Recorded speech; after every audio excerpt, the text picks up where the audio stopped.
바위를 그리는 방법이 수채화에서도 여러 가지 방법이 있어요. 여러 가지 방법이 있는데 오늘은 가장 기본적인 방법으로 바위를 그려보겠습니다.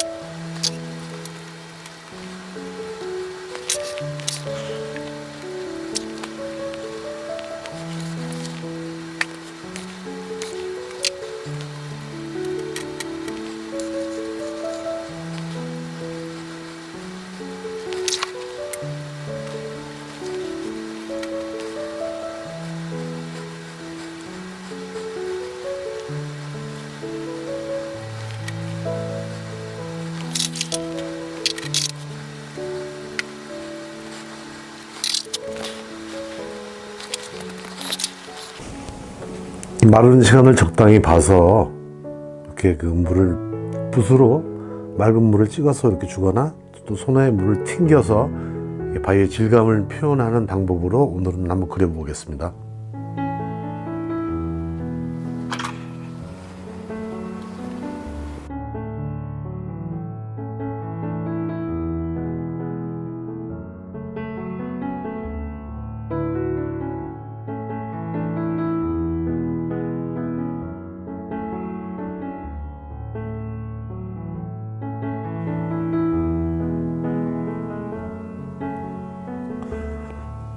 그 중에 이렇게 좀 물로 닦아내는 거, 수채화는 뭐 주로 우리가 20대 배웠던 겹치기 이런 것만 생각하는 분들이 아직도 있는데요. 이렇게 닦아내는 것도 하나의 표현 방법 중에 하나입니다. 밝은 곳을 칠해서 차차 어두운 데로 해나가는 방법이 일반적인 방법이지만 이 마르는 타이밍을 잘 봐서 이렇게 닦아서도 내가 원하는 어떤 그런 방향으로 그림을 끌고 나갈 수가 있죠.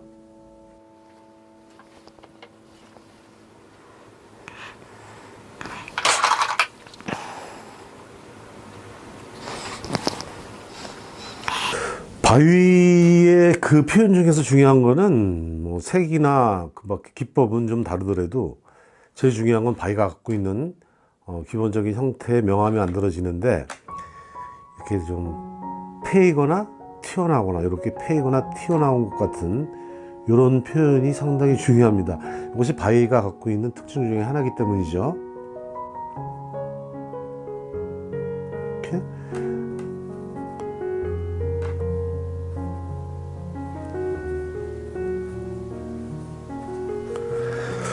이런 이렇게 닦아서 표현하는 이런 것이 가능해진 이유 중에 하나는 옛날에 비해서 종이가 상당히 탄탄해지고 강한 종이들이 수채화지로 많이 사용되면서 가능해진 일이죠. 이게 그냥 일반적인 우리가 캔트질 쓰게 되면 이게 종이가 일어납니다. 종이가 일어나서 예전에 저희가 이제 입시생들을 가르치고 갈 때 보면 그게 닦아냈다가는 종이가 다 들고 일어나가지고 그림을 망치게 되는 경우가 많이 생겼죠. 지금은 이런 게 가능해진 게 종이가 아주 견고해지고 튼튼해진 거죠, 종이가. 그래서 여러 가지 표현 기법이 가능해지게 된 어떤 계기 중에 하나는 이 종이가 발달된 거, 이것도 상당히 중요한 역할을 한 게 되죠.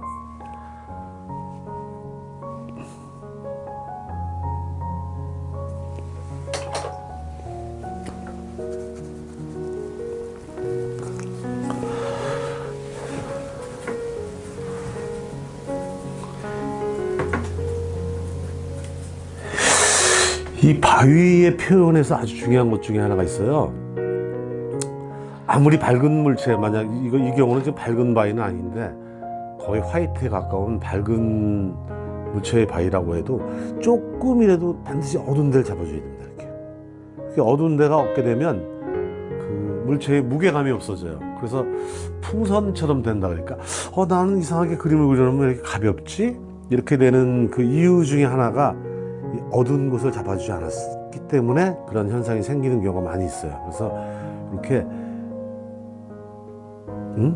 많은 부분을 차지하지 않더라도 이렇게 어두운 부분을 좀 만들어 주시면 훨씬 무게 있는 그 바위의 느낌을 줄 수가 있습니다.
제가 주로 이렇게 그 수업을 나가서 제일 그 학생분들한테 많이 하는 얘기 중에 하나가 그리는 행위를 붓에만 의존하지 마라.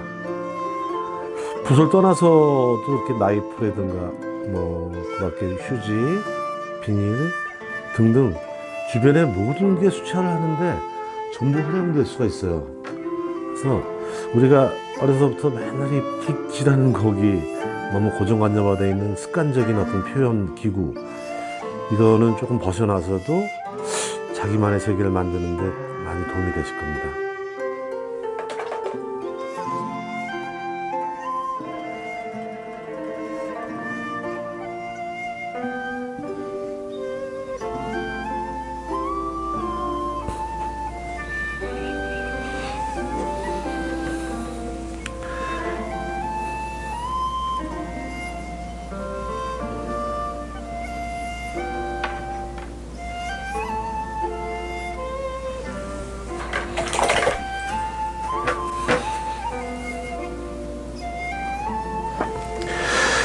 지금 이게 어느 정도 말러가야 되는 상황을 기다리는 동안 이런 주변의 분위기를 같이 맞춰준 거예요. 이 바위도 사실 주변의 영향을 받거든요. 또 반사광선 계통의 색깔이라든가 그 다음에 그림이 서로 조화를 이루려면 이런 색채들이 조금 같이 들어가 준다든가 하기 때문에 그 주변 것도 같이 이렇게 시간이 났을 때 같이 처리해 주시게 되면 훨씬 그 조화로운 어떤 색채의 그림을 그릴 수가 있어요.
이 그림을 항상 똑같이 그 수직으로 이렇게 놓고 그리는 습관이 대부분 이제 입시를 경험한 분들이 많이 생기는 경우가 있어요. 수채화할 때. 왜냐하면 이젤에다 항상 똑바로 놓고 그리다 보니까.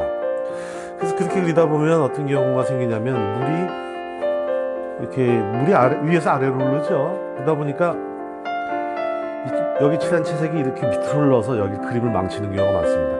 그럴 경우는 이렇게 화면을 거꾸로 놓고 하시게 되면 배경 처리 같은 거 하실 때 훨씬 그런 그 원치 않는 그런 망침을 그 예방하면서 편하게 그릴 수 있어요. 훨씬 편하게.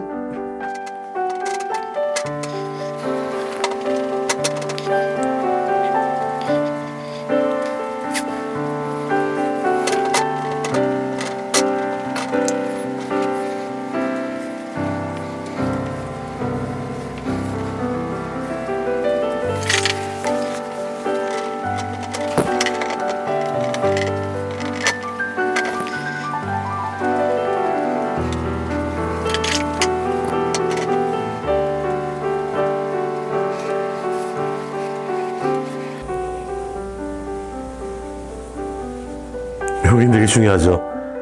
여기가 고여 있다 보면 여기서 이렇게 역으로 피는 물꽃이 생겨요. 그래서 원치 않는 어떤 분위기가 만들어질 수 있기 때문에 여기는 가능하면 물기를 좀 제거해 주시는 것이 중요합니다.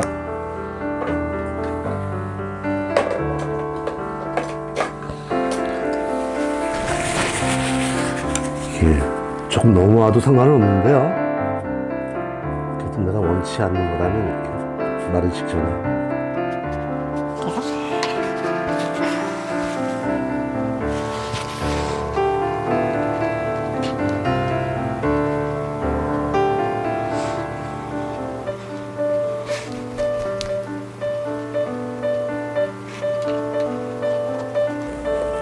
그림을 이렇게 거꾸로 놓고 그리는 거 되게 재밌습니다.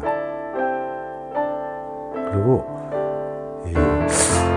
거꾸로 놓다 보면은 평상시 자기가 하지 않던 또 새로운 어떤 그 에너지가 이렇게 있다는 걸 또 알게 돼요. 그래서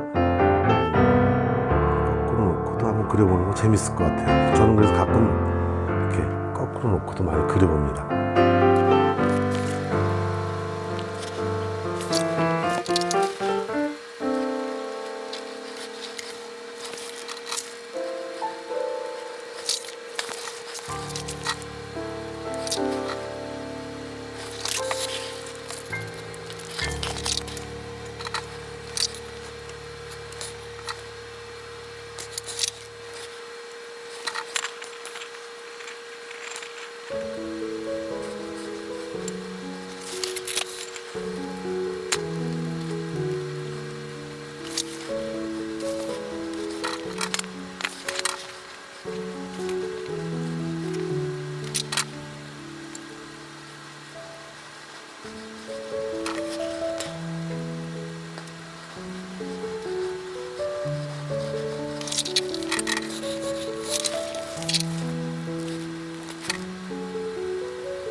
자, 오늘은 이렇게 간단하게 붓과 그 다음에 이렇게 번짐, 그 다음에 이렇게 물방울 떨어뜨려서 바위의 질감을 이렇게 나타내 주는 방법을 주로 사용해서 바위를 이렇게 그려보았습니다. 항상 어떤 대상이라는 것은 자기 자체로만 어떤 분위기를 다 만들 수가 없어요. 그래서 그 주변에 바닥이라든가 배경이라든가 얘하고 어떤 조화를 이루고 어떤 대비를 이루어서 이 자체의 어떤 자기만의 어떤 색깔을 이렇게 갖고 있게 되는 게 자기 혼자만의 힘이 아닙니다. 그래서 오늘은 배경하고 바닥도 같이 한번 연결해서 이 바위에 대해서 한번 나름대로 또 그리는 행위를 가끔 붓에만 의존하지 않고 조금 변화 있게 오늘 표현해 보았습니다. 감사합니다.